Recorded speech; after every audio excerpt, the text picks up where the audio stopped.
Ladies and gentlemen, welcome back to the workshop. It is fantastic to have you here as ever. Now, you remember, just moved here from the UK, here in Montana. It's glorious here. I also bought myself a vehicle just like 10 days ago, something like that. And I bought the vehicle and it didn't have an oil change, so it needed to go in for an oil change. But 2 days after I bought the vehicle, the cluster stopped working. So now, had to drive around for the past 8 days yanking on some cables to get it to work. And today, the transmission has stopped shifting gears. I feel a little salty. That's an annoyance. And so yeah, that's all part of the fun. Maybe those brand wars in the comments. Maybe it's time for a Ford Raptor. Yeah, maybe. We'll see. I think it's time for a Raptor. Yeah, but anyway, I'm gonna try and see what they can do to this. Like I said, one is perfectly in perfect condition. The second one was tipped over and everything was, the pallet was jacked up and there was pieces all over, so. Oh God. Okay, would you mind if maybe we stopped by and took a look at it later on? No, not at all. Alright, thank you Heidi, appreciate it. So, two good things. Wait, that's a lie, not two good things. Two terrible things. So we stopped off at the dealer, left the truck there because they're only open at 10. It's 9:20. So I left the truck there. Then Will just gets a call. What's going on, Will? Well, one of the, not sure which, I'm guessing it's the mill. Two of the machines that Alec bought from a place that rebuilds machines in Chicago both machines, the lathe and the mill, are now in Montana. I just got a call that they've tipped one of them over and that there's parts everywhere. I'm guessing it's the mill. I don't know a whole lot about machining stuff, but I do know that you're not supposed to tip over mills. Well, I don't know a whole lot either, but I've played with them a little more than you have. I can definitely say that you're not meant to tip a Bridgeport on its side. Especially not a beautifully rebuilt one that cost a lot of money. So, good day so far, ladies and gentlemen. Great day. Now, I've got to go have some meetings, and then we've got to run some errands. And how handy is this? Yay! Yay! Did you just get the pictures through? What was it? It was the lathe that fell over. The Monarch 10EE. Oh no! Don't tell me. Oh God. So this is so not good. This is like a beautiful piece of equipment. Beautiful lathe from 1950. Precise. Oh! How do you tip a lathe over? Look at that! These are not inexpensive pieces of equipment. I mean, I could understand how a poor forklift operator could tip over a mill, but the lathe, A lot lower center of gravity. that's way more difficult to mess up. Oh, and it's super close as well. It's in the state. So these things came from Chicago, Went down to Memphis, Tennessee. down to Memphis, Tennessee, and then up to Montana, and it's like right next to us in Montana when it gets tipped over. I wonder what happens next. Does the shipping company pay for the damages? Was it insured by the machinery builders? Did they insure the shipment? You're gonna find out. Yeah, thanks. I guess we are gonna find out. Oh, that's not a pretty sight. It's been a little while more. I just had a meeting with my accountant here. We just got ourselves some breakfast and some coffee, and I'm about to pick up my laptop from it being repaired, which is good. Now that a little more time has passed, I'm pleased to say that, no, the lathe is still broken, the truck still doesn't work.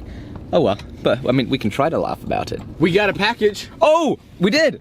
You know, we've been using that angle grinder. Well, now we have a belt grinder that has just arrived. It's outside the shop, so one exciting thing is gonna be happening, unless the belt grinder is broken. Now you jinxed it. Got the computer. He had to do a load of stuff. He had to clean it. He had to do a fast pace order.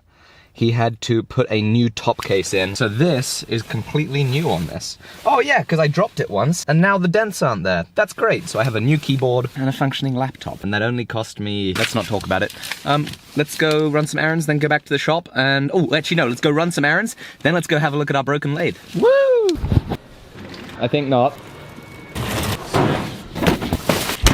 Here we go, this should be the grinder. Looks like it had some fun in transit. Isn't it fun when every single parcel that we receive has some sort of problem? Oh yeah! This machine slightly makes up for how bad this day is going. Oh my goodness. There's two of them? Oh. What? Is it dinged? No! It looks like it was just the protective housing. Oh! That was that corner that was damaged, isn't it? Shoot. I think it was that corner that was damaged. Hey, a word to all the people who work in freight companies. Just stop ruining everything. Stop breaking everything, please. Why does everything always have to get broken? This machine came from Australia. A friend of mine, Ewan, over at 84 Engineering. It is beautiful, I gotta say. That is one beautiful, beautiful machine. So I guess before we go and think more about the truck and think more about the lathe. Anyway, before we do that, we're gonna get this off the pallet. 28.5 kg. What does that even mean? It's like 60 pounds. Come on. Bolted? No. You can't lift that? Ah, we almost got him. Ewan had told me to get you to try and lift that box because it's bolted down.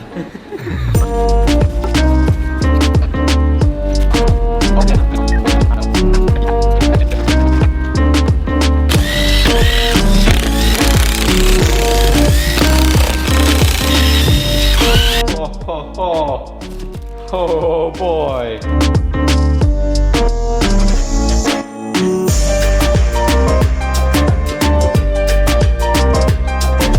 These are all tooling attachments and arms. We've got small wheels. We've got this big thing. I have no idea what that does, but I'm excited to learn. He sent us some file guides, which are just gonna be killer. Another wheel, I assume this is the tracking wheel for the kit grinder. That is a 2x72 kit grinder, as well as this machine. I gotta say, I think this is like pretty much the nicest grinder that you can get. It's very well thought out, just a ridiculous amount of attachments. It's high quality, it's super rigid. I am very excited to get this thing up and running. Alrighty ho, so the grinder is unboxed. I had some more phone calls, drop my keys. More phone calls, more meetings. What we're now gonna do, we are gonna go see the lathe that got dropped. Here we go.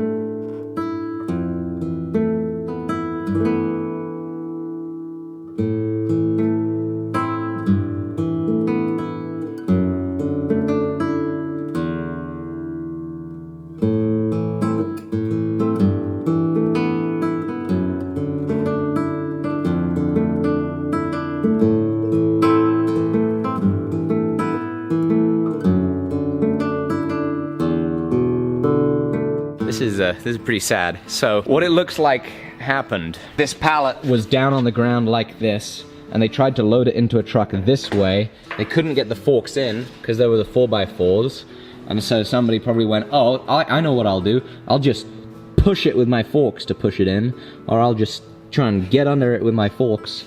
And broke the 4x4 off, and then, you know, what do you know? Tips, lay that up on the ground. Apparently it got to this place sideways, completely damaged. I mean, this is a really nice machine. Monarch 10EE. I actually took Ewan, the guy who built that grind. I took his recommendation. He's like, hey, there's some of the best lathes there are in getting this, because it's like from 1950. It's a solid machine. The thing weighs 3,000 pounds, which for its size, that's a lot of weight. They built them strong.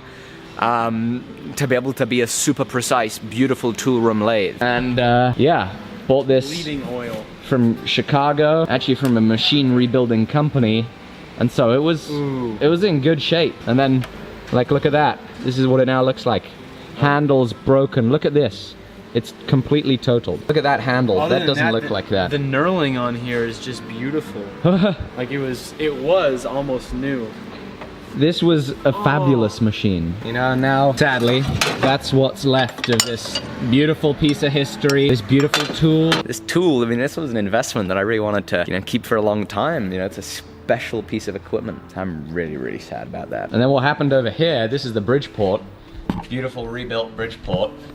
And it looks like it was sliding around. It looks like these handles tore a hole in this 1/2-inch OSB. I mean, this thing must have been shaking about like nobody's business. Have a look at this side here where it punched a couple more holes. It was bolted down, it looks like. Yeah, you can see where those bolts were, and now it's just flapping around. Like, that's just no good. How can you be so careless? Oh my goodness. What? Yeah, they knocked this. Like, this is, look at that. They completely knocked this on the concrete. This has gone full onto the ground. Look at that. That has hit the deck. This entire crate must have Tipped sideways. tipped sideways. And this was not a bad pallet either. Like, this was pretty well done. It was bolted to it, and they have completely tipped this over back over end, front over end. I don't even know if we accept this at this point, because, you know, we accept this after it's had a fall on the concrete. How do they pick it up? You know, what do they hit? What do they damage? Not good. So yeah, both these machines, sending them back, refusing both of them, especially after we found that Bridgeport had its fall. This is really, really bad. This is upsetting. Called the guy who I bought the machine from, very apologetic. Obviously it's not his fault, you know. He did a great job. The pallets were sturdy. Yeah. They were actually very overbuilt. And then somehow some dude with a forklift just knocked them all over. But yeah, so we gotta chase all this stuff up. So we just got back to the workshop. How do you feel, Will? I feel sad because an absolutely beautiful 75-year-old piece of machinery was completely destroyed due to some person's just lack of general caring for his, just absolutely no regard for what he was doing, and he just ruined two beautiful pieces of machinery. So if any of you guys work on freight lines, which we know for a fact there's a couple of you, please be careful, especially with beautiful old machines. It's irreplaceable, except for the fact that we're getting a replacement. Hopefully. Hopefully. At least we've got an awesome belt grinder, am I right? Well, I think the solution on a beautiful day like this, just as the sun's about to go down, is a little bit of exercise and a walk. It's gonna make me feel a lot better.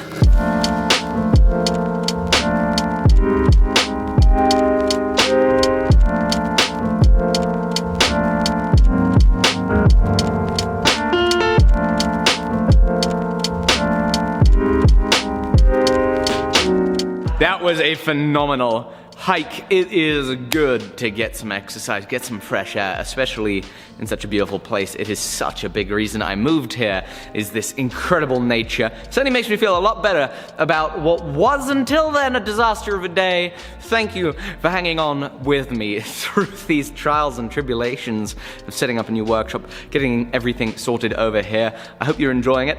Thank you very much. Please do head on over to alecsteeleshop.com, grab yourself some of the merchandise, some of this Montana-themed goodness, so that you can have it in time for Christmas. And in honor of such a good day, I think we're gonna use coupon code MONARCH, and since it's a Monarch 10EE, if you use coupon MONARCH, you're gonna get 10% off whatever you buy. Thank you so much for watching. Thank you for buying some merchandise over at the website. Really appreciate it. See you on the next one. Bye-bye.